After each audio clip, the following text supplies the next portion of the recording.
Hi everyone.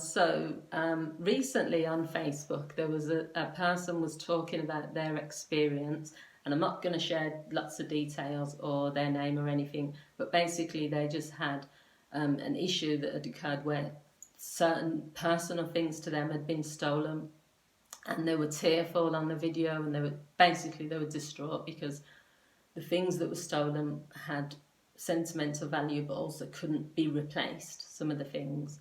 And I just remember just that, seeing the person on screen and how they were really, really distraught, and they were sharing what had happened. And it was something like within me just sort of could connect with. Usually with certain videos, I'll be honest, and people are oversharing, especially on YouTube, and they're talking about something emotional, but it's almost like it's planned because they're crying, and I'm thinking, and then there's other videos where it's natural. You can see that this person just needed to talk on video. The reason I'm saying that about other videos is because there's certain things I know I could talk about on here as a counsellor or personal. Everyone knows I've been through certain things with my sister's death, being bullied, lots of things I've experienced, but I wouldn't want to come onto a channel and then talk about it and then possibly like break down and stuff. But then also people are editing their videos, so it's almost like, would they edit it out if they got too emotional? I don't know. But anyway, with this particular person, it was natural. It had just happened. She was in that moment. I think she had to talk to someone, and I really felt and connected with what she said. So what I want to talk about in this video is when something happens that is just really, you're not prepared for, it's come out of the blue, you can't do anything about it, then what we need to think about doing is to reset, reboot and rebuild.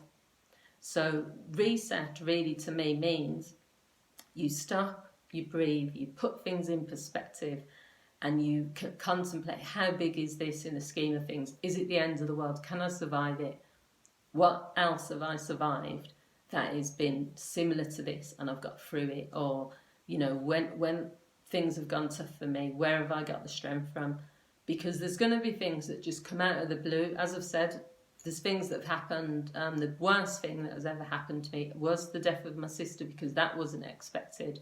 And, you know, it took quite a long time for me to like reset, reboot, rebuild when it came to that. And I don't necessarily think you can ever fully get over something like that. But we just have to, especially with everything that's happening right now, we just have to put ourselves in a position where we're not going to pieces or crumbling over things that we're not going to have control over. What I noticed today when I was going out and about, I've been shopping, I've been doing a few bits, and yesterday, is depending on where you go in the country at the moment, if you can go to certain places, different people are experiencing things differently. Like the areas that I've been going to today, I'm not going to say it in a judgmental way, but literally, I can tell that their cases, if there are COVID cases, are really high there. There must be, because no one's wearing masks. I didn't see one mask today except for mine. No one is social distancing, and everyone is like packed into these shops, but people are still chatting and interacting with each other, and they're happy. Now that's their decision. They've got to say that. The types of communities that I've been going into, there's shops there, there's people buying their food for Christmas, there's all sorts of things. I went up there to go to my accountant. People going into there were wearing masks. But my point is, that's, you know, we're all just living our lives. You know, we're not gonna be here on this earth forever. So if you feel that, you know, that's what you want to do, you want to interact with people, you want to, you know, make decisions about everything that the government is putting in place, then you've got to do that as a person. I'm not judging anyone for doing anything. Reboot is where you think about what is going on, how am I feeling about this? You don't hide from your emotions, you work through them. So when people sweep things under the carpet and they just keep going and keep going and keep going, that's when you have a breakdown, because you can't keep going when you're stressed. Eventually something's going to happen physically or emotionally that is going to stop you in your tracks. So what you need to do when you're rebooting, the same as when you switch things off and switch them back on, you know, when you phone someone to fix something and they say switch it on and off again, You have to take a step back, think about what's going on. How am I feeling? Is this really stressing me out right now? Is this really bothering me? Okay, well, what am I going to do about it? I need to go and see a counsellor. I need to take a step back if it's work related. I need to take a break. Sometimes it can just be going for a walk.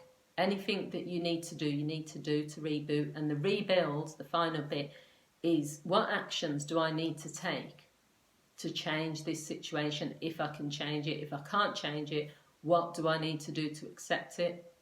Do I have faith and confidence in myself? So the biggest thing for me is I know that after like my sister and what happened, nothing can break me, I don't believe, because that was unexpected. It was out of my control. It was just, it's one of the worst things that can happen, obviously.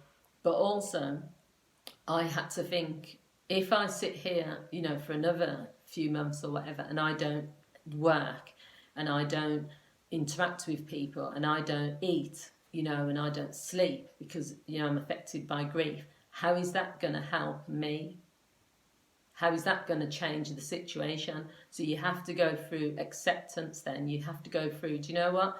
You can still have experienced a bad situation like the girl did that I spoke to about in the beginning.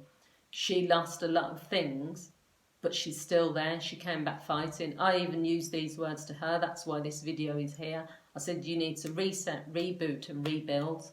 Don't allow the thieves that took those things from you to win. You have power in this situation. And over the last few weeks, she's carried us on our journey by talking about the things that she's been doing. She's lost a lot of things because they can't be replaced, but she's continuing to build and work. So that's all you can do. Don't let anything or anyone get you to that point where you are just on your knees and can't get back up.